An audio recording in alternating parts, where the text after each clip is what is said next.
नमस्कार दोस्तों, मैं रवि आपका स्वागत करता हूँ हमारे चैनल बैक बेंचर्स अरीना पर। तो चलिए स्टार्ट करते हैं हमारा पार्ट 6 जो कि हम लोग अप्लाइड मैथमेटिक्स के लिए देख रहे हैं 11th स्टैंडर्ड के लिए। इसमें आज का हमारा जो टॉपिक है वो है कॉम्प्लीमेंट ऑफ अ सेट। तो कॉम्प्लीमेंट ऑफ अ सेट, इससे पहले हमने ऑपरेशंस देखे थे, ऑपरेशंस ऑन अ सेट, ये भी उसी का एक पार्ट है कॉम्प्लीमेंट ऑफ अ सेट। पर हम लोग इसको अलग से क्यों पढ़ रहे हैं, क्योंकि ये बहुत ही वास्ट टॉपिक है कॉम्प्लीमेंट ऑफ अ सेट। इस पे क्वेश्चंस बहुत सारे आते हैं और इसी में एक सब टाइप आता है डी मॉर्गन्स लॉ, जो इनके प्रॉपर्टीज में आता है। वो लॉ भी हम लोग आज इस वीडियो में देखने वाले हैं। तो अगर आपने चैनल को सब्सक्राइब नहीं किया तो चैनल को सब्सक्राइब कर लीजिए, लाइक करिएगा वीडियो और शेयर करिए अपने फ्रेंड्स के साथ। तो चलिए स्टार्ट करते हैं। तो हम लोग क्या देखने वाले हैं आज, कॉम्प्लीमेंट ऑफ अ सेट। अब कॉम्प्लीमेंट ऑफ अ सेट की बात करें तो आपने यूनियन देखा, अभी लास्ट वीडियो में ही हमने देखा था। क्या देखा था? यूनियन देखा था, जिसको डिनोट किससे कर रहे थे हम लोग? यू से। ऐसा मतलब यू जैसा शेप था। फिर इंटरसेक्शन देखा था। क्या देखा था फ्रेंड्स? इंटरसेक्शन देखा था। उसके बाद डिफरेंसेस देखे थे। क्या देखे थे? Differences of sets. जैसे कि ए मेरा एक सेट है तो a minus B, B minus A, इसका मतलब क्या था? a वाला खाली सेट, इसका मतलब क्या था? b वाला खाली सेट। क्लियर है? जो आगे लिखा रहेगा वही सेट लेना है और कॉमन एलिमेंट्स भी हटा देने हैं जो दोनों सेट में होंगे। खाली a में जो फिर जो बचेंगे वही लिखने हैं। क्लियर है? तो हमने ये 3 टाइप्स देखे थे। अगर आपने ये वाले वीडियोस नहीं देखे तो आपको आई बटन पे या फिर डिस्क्रिप्शन बॉक्स में लिंक मिल जाएगा, तो आप वहां से जाके ये सारे वीडियोस पहले देख सकते हैं, फिर ये वीडियो स्टार्ट कर सकते हैं। क्लियर है? तो चलिए स्टार्ट करते हैं कॉम्प्लीमेंट ऑफ अ सेट। अब आपको मैं बताऊं, अगर आपने यूनिवर्सल सेट देखा है हमारा, जो कि यू से डिनोट होता है। अब मैं कह रहा हूं यूनिवर्सल सेट है जिसमें एलिमेंट्स क्या है? 1 2 3 4 डॉट डॉट डॉट 10 तक। किधर तक? 10 तक। क्लियर है? ये मेरा एक यूनिवर्सल सेट है। क्लियर है? यूनिवर्सल सेट क्या होता है वो सब हमने बताया, आप डिस्क्रिप्शन बॉक्स में लिंक है, वहां से जाके देख लीजिएगा। तो मैं कह रहा हूं एक सेट ए है। कौन सा सेट है? ए। तो ए के एलिमेंट्स मेरे क्या है? 1 2 3 4। और मुझे बोला क्या गया है? Find the complement of set A. क्या बोला है मुझे? Find the complement of set A. अब आप कहोगे सर ये कॉम्प्लीमेंट होता क्या है, कैसे निकालेंगे? तो डरने की कोई जरूरत नहीं है। Complement of a set basically क्या है? आपने जैसे डिफरेंसेस देखा, डिफरेंसेस में क्या कर रहे थे? अगर मैं बताऊं ए एक सेट था 1, 2 वाला और बी एक सेट था सिर्फ 2 वाला, मतलब उसमें एक ही एलिमेंट था 2। तो अगर मुझे a माइनस बी बोला था तो मैं कौन सा सेट देख रहा था? a वाला। तो a वाले सेट में क्या करता था? b के जितने भी एलिमेंट्स है सबको छोड़ देता हूं। अगर वो कॉमन में भी है तो भी छोड़ दूंगा, तो बचा क्या इसमें? 1। क्लियर है? ये समझ में आया? तो ऐसा ही कॉन्सेप्ट यहाँ कॉम्प्लीमेंट में भी यूज होगा। कहां पर? कॉम्प्लीमेंट में। कैसे? कि complement of a set A क्या होगा? सेट ए से जो भी एलिमेंट है वो अगर मैं यूनिवर्सल सेट से हटा दूं, कौन से सेट से हटा दूं? यूनिवर्सल सेट से। अब आपको कभी भी कॉम्प्लीमेंट ऑफ अ सेट बोला होगा तो आप किसके रिलेशन में देखोगे? किसके रिलेशन में देखोगे? Always in relation of U. किसके रिलेशन में? U, universal set. हर बार क्या देखना है? यूनिवर्सल सेट के रिलेशन में देखना है। तो अगर मुझे इसका कॉम्प्लीमेंट बोला होगा तो क्या करूंगा? पहले इसके ये किसका सबसेट है? ऐसे तो मैं अगर कहूं तो ए सबसेट है ना यू का। क्यों? क्योंकि ए के सारे एलिमेंट्स यू कंटेन करता है। क्लियर है? तो ये इसका सबसेट है। तो इसका रिलेशन में देखेंगे अगर तो 1 2 3 4 1 2 3 4 ये सारे एलिमेंट्स अगर मैं हटा दूं तो इसमें बचेगा क्या? यूनिवर्सल सेट में क्या बचेगा? चलिए बताइए। उस सेट में क्या बचेगा? 5 6 7 8 9 10। क्लियर है? यही एलिमेंट्स तो बचेंगे ना। इसी सेट को, जो बचे हुए एलिमेंट्स हैं यूनियन में के, उसी सेट को क्या कहते हैं? ए कॉम्प्लीमेंट कहते हैं। क्या कहते हैं? ए कॉम्प्लीमेंट या फिर complement of a set A. Clear है? इसको डिनोट कैसे करेंगे? ए के ऊपर अगर एक ऐसे एस्ट्रिक मतलब एक डंडी लगा देंगे आप, तो इसका मतलब क्या होगा? A complement. क्या होगा? A complement.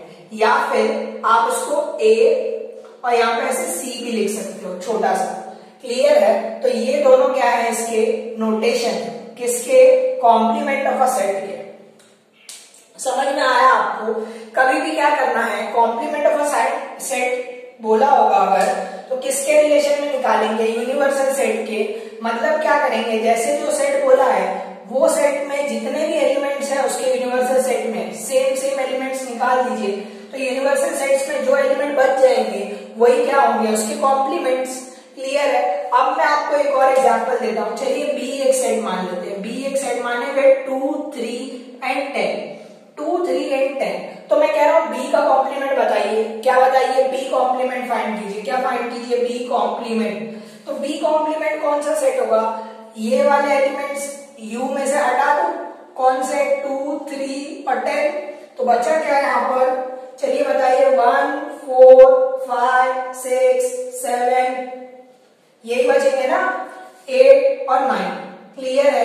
तो ये मेरा क्या है? B complement. इसको क्या पढ़ेंगे? B complement. क्लियर है फ्रेंड्स? तो बेसिकली था क्या कॉम्प्लीमेंट ऑफ अ सेट, कि अगर हमें एक यूनिवर्सल सेट दिया है और उसी में का एक सबसेट बताया है ए, तो उस सबसेट को छोड़ के जितने भी एलिमेंट्स बच जाएंगे यूनिवर्सल सेट में वही क्या कहलाएंगे? मेरे कॉम्प्लीमेंट सेट के एलिमेंट्स कहलाएंगे। क्लियर है? वही तो हमने देखा था। तो चलिए इन पे कुछ और एग्जांपल्स देखते हैं जिससे हमारा और टॉपिक अच्छे से क्लियर हो जाएगा कॉम्प्लीमेंट ऑफ अ सेट का। तो फ्रेंड्स अभी हमने क्या देखा कि ए के ऊपर अगर एस्टेरिक लगा दूं या फिर ए सी लिखूं ऐसे, तो इसका मतलब क्या होगा? Complement of set A. Clear है? ये समझ में आया? ये कभी भी किसके रिलेशन में देखना है? किसके रिलेशन में देखना है? Always in relation of you, मतलब यूनिवर्सल सेट के साथ ही इसका देखना है रिलेशन। तो कैसे होगा? चलिए देखते हैं, एग्जांपल देखते हैं। मैं कह रहा हूं ए एक सेट है with the elements 13, 14 and 15। Clear है? और मेरा एक यू सेट है, यूनिवर्सल सेट है, जो कि सेट ऑफ नेचुरल नंबर्स नहीं। चलिए हम लोग मान लेते हैं कि 12 से लेके ये कंटेन करता है 17, 18 और 19 तक। क्लियर है? ये सारे एलिमेंट्स मेरे यू में है और ये एलिमेंट्स ए में है। तो मुझे अगर कह दिया गया कि ए कॉम्प्लीमेंट फाइंड कीजिए, क्या फाइंड कीजिए? A complement. तो आप क्या करेंगे? मैंने कहा ना यूनिवर्सल के रिलेशन में देखना है। अब सबसे पहले देखिए कि ए सबसेट है कि नहीं यू का। हाँ है। कैसे? 13, 14, 15, 13, 14, 15, मतलब पूरा ए कंटेन करता है यू। तो ए क्या है? सबसेट है यू का। अब सबसेट है यूनिवर्सल सेट का, तो क्या करेंगे? ए कॉम्प्लीमेंट कैसे फाइंड करेंगे? ए को छोड़ के जो भी एलिमेंट्स है, ए के 3 एलिमेंट है, इनको छोड़ के जितने भी एलिमेंट है वो सारे किसके एलिमेंट हो जाएंगे? हमारे ए कॉम्प्लीमेंट के। तो क्या हो गया? 12, 17, 18 और 19। ये हमारा कौन सा हो गया? ए कॉम्प्लीमेंट का सेट हो गया। क्लियर है फ्रेंड्स? अब और एक एग्जांपल देखते हैं। तो मैं एक यूनिवर्सल सेट ले रहा हूं you with the alphabets A, B, C, D, E, F, G, H, 1, 2, 3, 4। Clear है? ये मेरा एक यूनिवर्सल सेट था। कौन सा सेट था? यूनिवर्सल सेट था। मुझे एक ए सेट दिया है और एक बी सेट भी दिया हुआ है। क्या दिया हुआ है? एक ए सेट दिया है with elements A, B, 4, 2। Clear है? ये एलिमेंट्स हैं ए सेट के। और एक सेट दिया है B with elements C, D, A, E और 2, 3। क्लियर है? ये मेरा क्या था? ए और बी सेट। अब मुझे बोला गया है कि परफॉर्म करना आपको operations to find A union B, A intersection B और ए यूनियन बी का कॉम्प्लीमेंट और ए इंटरसेक्शन बी का कॉम्प्लीमेंट। क्लियर है? ये सारी चीजें मुझे फाइंड आउट करनी है। क्या करनी है? ए यूनियन बी का कॉम्प्लीमेंट, ए इंटरसेक्शन बी का complement, A complement and B complement. Clear है? ये सब फाइंड आउट करना है। तो चलिए फटाफट इसे स्टार्ट करते हैं। सब बहुत इजी है। कैसे इजी है? सबसे पहले क्या फाइंड आउट कर लूंगा मैं? A union B. क्या फाइंड आउट करूंगा? A union B. अब ए यूनियन बी क्या होता है? सारे एलिमेंट्स ए और बी के। तो चलिए लिखना स्टार्ट कीजिए। ए, बी, सी डी ई, ए 2 बार है तो एक ही बार लिखेंगे, और 2 3 4। क्लियर है? 2 भी 2 बार था पर मैंने एक ही बार लिखा, ये सेट लिखने का रूल है। क्लियर है? तो अब आपके पास ए यूनियन बी है, तो ए यूनियन बी का कॉम्प्लीमेंट निकाल सकते हैं आप। ए यूनियन बी का कॉम्प्लीमेंट निकाल सकते हैं। हाँ सर निकाल सकते हैं। कैसे? ए यूनियन बी देखिए और यूनिवर्सल सेट को देखिए, तो ए यूनियन बी वाले सारे एलिमेंट हटा दीजिए। ए है, बी है, सी डी ई, बचा क्या? F G H. क्या बच रहा है यहाँ पर? F G H. और 1 2 3 4 में देखिए 2 3 4 तो आई है, तो क्या बचा? 1। तो ये मेरा क्या हो गया? ए यूनियन बी का कॉम्प्लीमेंट हो गया। क्या हो गया? ए यूनियन बी का कॉम्प्लीमेंट। समझ में आया आपको? अब ऐसे ही ए इंटरसेक्शन बी फाइंड कीजिए। क्या फाइंड कीजिए? A intersection B. तो कॉमन एलिमेंट्स ए और बी में कौन कौन से हैं? ए है और कौन सा है? 2 है। क्लियर है? 2 ही एलिमेंट्स हैं, तो इनका क्या आ जाएगा? सेट ए कॉमा 2। क्लियर है? समझ में आया? अब इसी के बाद इनका वो फाइंड कीजिए, क्या कहते हैं? कॉम्प्लीमेंट। तो ए इंटरसेक्शन बी का कॉम्प्लीमेंट क्या होगा मेरा? ए इंटरसेक्शन बी का कॉम्प्लीमेंट क्या होगा? ए और 2 को हटा दीजिए। ए और 2 को हटाने के बाद क्या क्या बचा?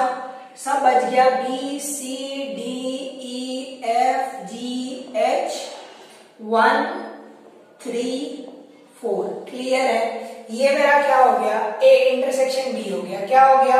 ए इंटरसेक्शन बी। समझ में आया आपको फ्रेंड्स? अब आप बताइए मुझे ए कॉम्प्लीमेंट क्या होगा? क्या होगा ए कॉम्प्लीमेंट? अभी तो देखा है, तो ए बी 4 और 2 इन सब को हटा दीजिए, तो बचा क्या? बचा क्या? C D E F G H and 1 3। Clear है? ये क्या था मेरा? A complement. और ऐसे क्या फाइंड कर लेंगे? B complement. तो बी कॉम्प्लीमेंट क्या होगा मेरा? बी कॉम्प्लीमेंट क्या होगा? ए सी डी ई, ए सी डी ई, ये सारे एलिमेंट्स हटाने हैं हमको 2 3, तो बचा क्या? B F G H and 1 4। Clear है फ्रेंड्स? समझ में आया? तो इसी तरीके से आप सारे कॉम्प्लीमेंट्स निकाल सकते हो किसी भी सेट के। क्लियर है? चलिए और एक एग्जांपल देखते हैं, थोड़ा समझ में आएगा। उसमें मैं आपको और एक नोट देने वाला हूं, बहुत इंपॉर्टेंट है वो नोट। तो फ्रेंड्स आपको अब मैं एक नोट वाला पार्ट देने वाला हूं, बहुत इंपॉर्टेंट है, एमसीक्यूज में पूछ सकते हैं। आपको ये ध्यान ही रखना है नोट। हम बता रहे हैं, एक एमसीक्यू बताता हूं, बहुत इजी है। मैं लिख रहा हूं कि A complement is equal to आपको बताना है किसको इक्वल होगा। अब मैं आपको ऑप्शन दे रहा हूं। Option number A minus U, option number B U minus A, option number C B complement, या ऑप्शन डी नल सेट।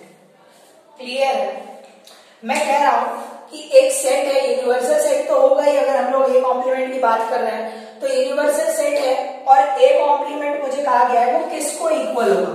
मतलब अगर मैं ए माइनस यू की वैल्यू निकालूं और ए कॉम्प्लीमेंट की वैल्यू निकालूं, तो क्या वो दोनों इक्वल होंगी, ये आपको बताना है। तो चलिए गैस करिएगा ये आंसर, गैस करिए ये आंसर, कमेंट करिए।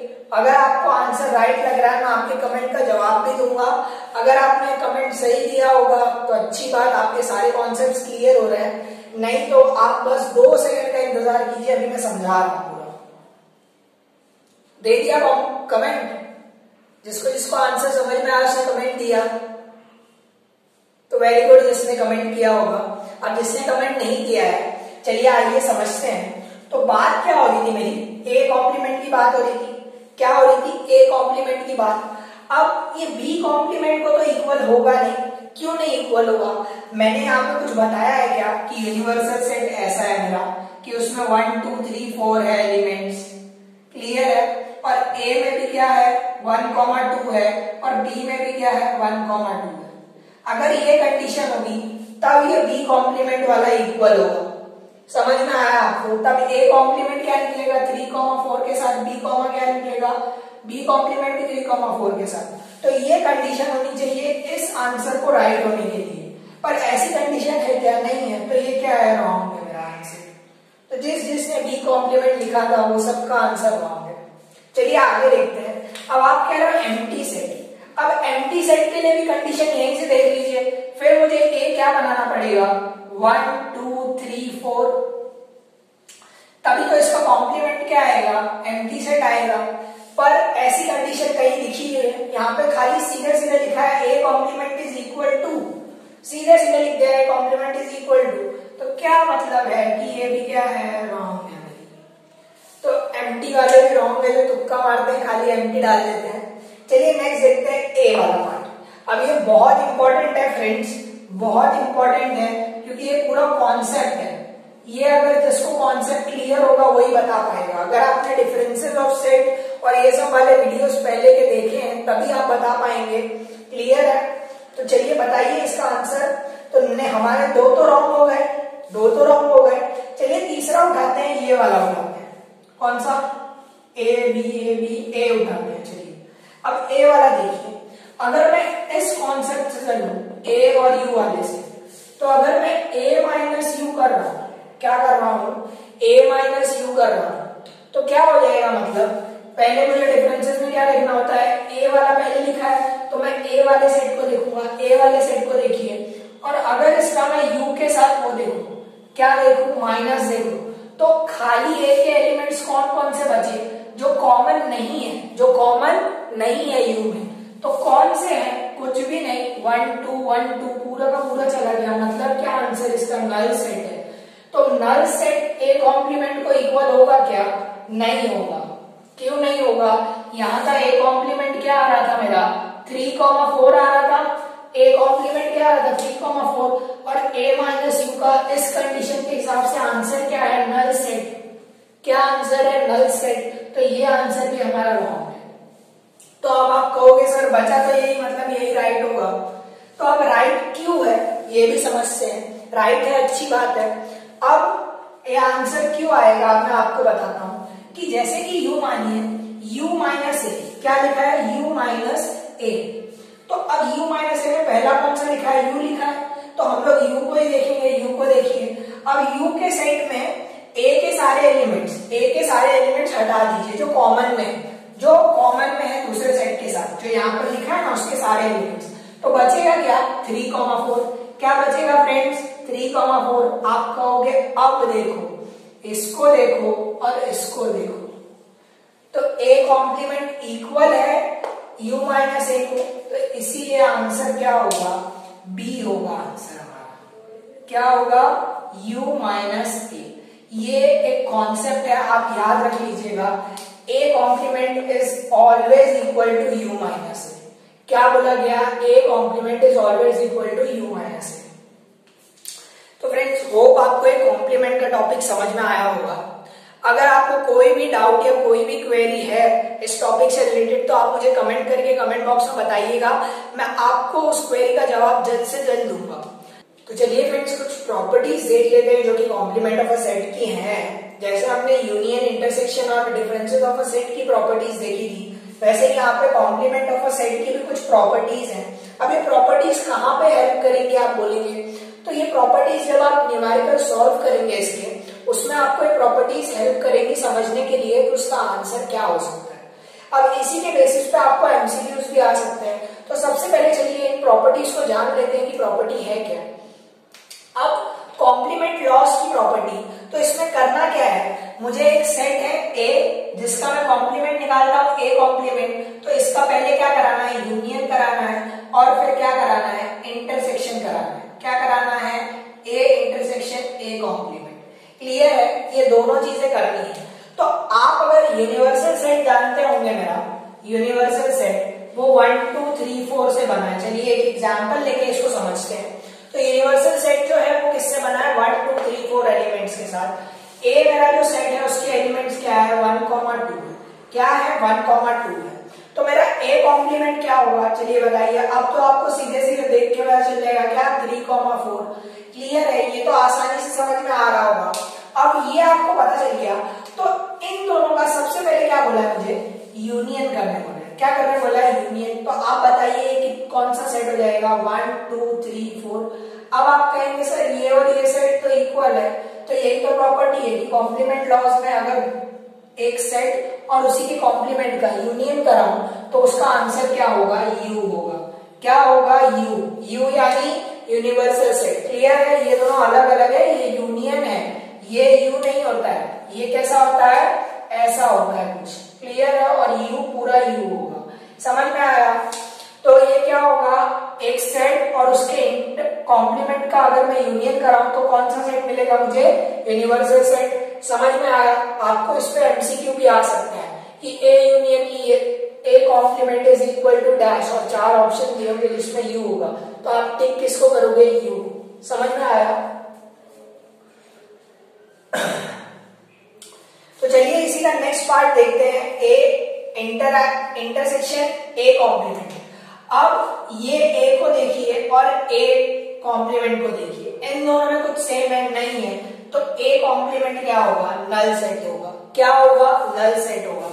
अब अगर आपने पूरा कॉन्सेप्ट समझा होगा तो इसमें क्या बात कर रहे थे हम लोग, हर बार रिलेशन किसके साथ ले रहे थे, यूनिवर्सल सेट के साथ। तो आप देखेंगे कि अगर इसमें के एलिमेंट्स जब मैं कॉम्प्लीमेंट में लिखता हूं तो वो यूनिवर्सल सेट्स के बचे हुए कॉम्प्लीमेंट होते हैं। मतलब इनमें पहले कॉमन कुछ लिखता हूं क्या, नहीं लिखता। अगर ए और ए कॉम्प्लीमेंट में कुछ कॉमन होता तो यहाँ पे भी 1, 2 लिखता ना, तो कॉम्प्लीमेंट का टॉपिक ही क्यों आता। आप समझ में आया। कभी भी कोई सेट और उसके कॉम्प्लीमेंट का अगर इंटरसेक्शन हो रहा होगा तो ऑलवेज आंसर क्या होगा, नल सेट होगा। क्या होगा, नल सेट या एम्प्टी सेट, जो भी बोलिए। क्लियर है, ये समझ में आया आपको। चलिए नेक्स्ट देखते हैं डी मॉर्गन्स। तो डी मॉर्गन्स लॉ क्या कहता है, अगर मैं ए यूनियन बी है, क्या है मेरे पास, ए यूनियन बी है, अगर मैं उसका कॉम्प्लीमेंट करूं तो इसका जो आंसर होगा वो किसको इक्वल होगा, किसको इक्वल होगा, A complement intersection B complement. अब यहाँ पे किया क्या हमने, जैसे आप लिखते हो a plus B the whole square, क्या लिखते हो, a plus B the whole square. तो यहाँ पे होता क्या है, a स्क्वायर, a को भी ये स्क्वायर देते हो, b स्क्वायर। क्लियर है, और बीच में क्या होता है, प्लस और प्लस 2ab भी आता है। तो यहाँ पे 2ab वाला कॉन्सेप्ट नहीं है, पर आपको समझ में आया ना कि जैसे कॉम्प्लीमेंट था तो हमने क्या किया, इस 2 की जगह पे कॉम्प्लीमेंट रख दीजिए। तो कॉम्प्लीमेंट क्या किया, दोनों को बांटा, ए और बी को, और जो यूनियन था वो किस में चेंज हो गया, इंटरसेक्शन में। तो यही क्या है, हमारा डी मॉर्गन्स लॉ है। बहुत इंपॉर्टेंट है क्योंकि ये हर बार अगर आप देखेंगे तो आपको मिलेगा। तो चलिए इसी को देख लेते हैं। अब मैंने क्या किया, यहाँ पर ए और एक बी सेट था, इसको आप क्या मान लीजिए, आप बी सेट मान लीजिए। कौन सा सेट मान लीजिए, बी सेट। तो ये मेरा क्या बता रहा है, ए यूनियन बी बता रहा है। क्या बता रहा है, ए यूनियन बी बता रहा है। इसका मतलब समझ में आया। तो ए यूनियन बी किसको इक्वल है, यू को इक्वल है। अब समझ में आया। तो इसका कॉम्प्लीमेंट क्या होगा, ए यूनियन बी का कॉम्प्लीमेंट क्या होगा, ए यूनियन बी का कॉम्प्लीमेंट क्या होगा फ्रेंड्स, नल सेट होगा। क्या होगा, नल सेट, क्योंकि यू के साथ देखूंगा तो सारे एलिमेंट्स तो हाई है, तो बचा क्या, 0, तो एम्प्टी सेट। क्लियर है। और ऐसे ही ए कॉम्प्लीमेंट और बी कॉम्प्लीमेंट को देखिए, किसको किसको देखिए, A complement B complement. A complement क्या है मेरा, 3,4, और बी कॉम्प्लीमेंट क्या है, 1,2। समझ में आया। तो इनके बीच का इंटरसेक्शन क्या होगा, इंटरसेक्शन किसको इक्वल होगा, नल सेट को। अभी तो हमने कॉन्सेप्ट देखा कि अगर दो सेट्स हैं तो उनका इंटरसेक्शन कभी भी क्या होगा, अगर वो दोनों कॉम्प्लीमेंट है तो भी उनका इंटरसेक्शन क्या होगा, नल सेट ही होने वाला है। क्लियर है, क्योंकि एक ही यूनिवर्सल सेट को बिलोंग कर रहा है। अगर 2 यूनिवर्सल सेट को बिलोंग कर रहे थे तो अलग होता। समझ में आ रहा है। तो इसी का मतलब क्या होगा, ये दोनों इक्वल है। समझ में आया। हमने यहाँ पे प्रूफ भी कर दिया है, ये आपको मैंने प्रूफ भी करके दिखाया है। समझ में आया फ्रेंड्स। और एक इसी के सामने डी मॉर्गन्स लॉ बनता है। अब आप कहोगे सर पता चल गया कौन सा बनेगा। अगर मैं लिख दूं ए इंटरसेक्शन बी का कॉम्प्लीमेंट, तो वो किसको इक्वल होगा, क्या करना है, ए कॉम्प्लीमेंट बांटना है, बी कॉम्प्लीमेंट बांटना है, इंटरसेक्शन चेंज हो जाएगा यूनियन में। बस आप चाहो तो इसको भी प्रूव करके देख सकते हो इसी तरीके से। एक एग्जांपल ले लीजिए, यू का, ए का, बी का, और सारी चीजें फाइंड आउट करके आपको ये आंसर मिलेगा कि इसका complement is equal to this. तो ये बहुत इंपॉर्टेंट है, याद रखिएगा। अब लॉ ऑफ डबल कॉम्प्लीमेंट, क्या बात करेंगे, लॉ ऑफ डबल कॉम्प्लीमेंट। अब लॉ ऑफ डबल कॉम्प्लीमेंट क्या होगा कि अगर मैंने ए कॉम्प्लीमेंट फाइंड किया है, उसका भी मैं अगर कॉम्प्लीमेंट निकालूं तो क्या होगा, सिंपल सी बात है, ए सेट होगा। कैसे होगा, अब ए कॉम्प्लीमेंट निकाला है, u है मेरे पास, a है, a कॉम्प्लीमेंट क्या है मेरा यहाँ पर 3,4, तो इसका कॉम्प्लीमेंट क्या होगा 1,2। समझ में आया आपको, यूनिवर्सल सेट में देखिए 3, छोड़ को बचा क्या 1,2, तो ये और ये a सेट ही तो है। समझ में आया, डबल कॉम्प्लीमेंट, किसी भी सेट का अगर कॉम्प्लीमेंट निकाल के भी कॉम्प्लीमेंट निकालूंगा तो बनेगा कौन सा सेट, जो दिया होगा। जैसे a लिखा है, अगर ऐसे लिखते b कॉम्प्लीमेंट का कॉम्प्लीमेंट तो क्या होगा, सीधे लिख दीजिए b। समझ में आया आपको, क्लियर है। अब लास्ट टॉपिक हम लोग देखने वाले हैं वो है law of empty set and universal set. अब empty set and universal set का क्या है, अगर मैं किसी एम्प्टी सेट का यूनियन कॉम्प्लीमेंट करूं तो आंसर क्या होगा, यूनिवर्सल सेट। जो यूनिवर्सल सेट होगा वही उसका आंसर होगा, क्योंकि एम्प्टी सेट है। अब एम्प्टी सेट मतलब उसमें कुछ नहीं है, और उसका उल्टा क्या होगा, उल्टा क्या होगा, जिसमें सब कुछ है तो सब कुछ किसमें है, यूनियन। क्लियर है। ऐसे ही यूनियन का कॉम्प्लीमेंट क्या होगा, एम्प्टी सेट। क्लियर है फ्रेंड्स। तो यही हमारी कुछ प्रॉपर्टीज थी। आपको डी मॉर्गन्स लॉ बहुत याद रखना है, डी मॉर्गन्स लॉ आपको यहां से याद रखना है। ये दो लॉज है, ये दोनों के दोनों आपको याद रखना है। क्या करना है, कुछ नहीं, अगर किसी ए यूनियन बी या ए इंटरसेक्शन बी, अब इसके लिए आप कुछ और भी दे सकते हैं वो लोग, तो ए यूनियन बी और ए इंटरसेक्शन बी का अगर मैं कॉम्प्लीमेंट करूंगा तो होगा क्या, कुछ नहीं, ये कॉम्प्लीमेंट क्या करना है, ए कॉम्प्लीमेंट बी कॉम्प्लीमेंट दोनों को बांट देना है, और अगर यूनियन होगा तो इंटरसेक्शन बनेगा, इंटरसेक्शन होगा तो यूनियन में बदल जाएगा। क्लियर है फ्रेंड्स। ये आपको डी मॉर्गन्स लॉ भी समझ में आ गया होगा, ये बहुत ही इंपॉर्टेंट टॉपिक है। तो इसी के साथ हमारा वीडियो यहीं पे खत्म होता है। अगर आपको वीडियोस पसंद आ रही हो तो चैनल को सब्सक्राइब कर लीजिएगा, वीडियो को लाइक करिए और अपने फ्रेंड्स के साथ शेयर कीजिए। और अगर आपने कोई भी वीडियो मिस की है, आपको कोई भी डाउट है, तो आप मुझे कमेंट बॉक्स में कमेंट करिएगा, और यहाँ पर आई बटन पे या फिर डिस्क्रिप्शन बॉक्स में आपको लिंक मिल जाएगा, वहां से आप सारी वीडियोस देख सकते हैं हमारी। Thank you for watching.